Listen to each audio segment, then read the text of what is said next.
તો એક મહત્વના સમાચાર મળી રહ્યા છે, નજર કરીએ મહત્વના સમાચાર પર। અમદાવાદમાં વહેલી સવારે વરસાદી ઝાપટા પડ્યા છે। અમદાવાદના અનેક વિસ્તારોમાં વહેલી સવારે વરસાદી ઝાપટા વરસ્યા છે।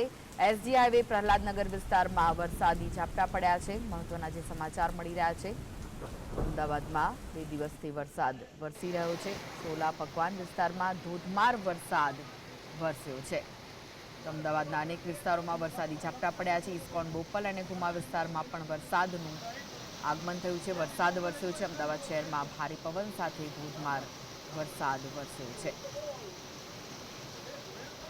અમદાવાદમાં વહેલી સવારે વરસાદી ઝાપટા વરસ્યા છે। અનેક વિસ્તારોમાં હળવાથી ભારે વરસાદી ઝાપટા વરસ્યા છે, જેમાં એસજી હાઈવે પ્રહલાદનગર વિસ્તારમાં વરસાદ વરસ્યો છે।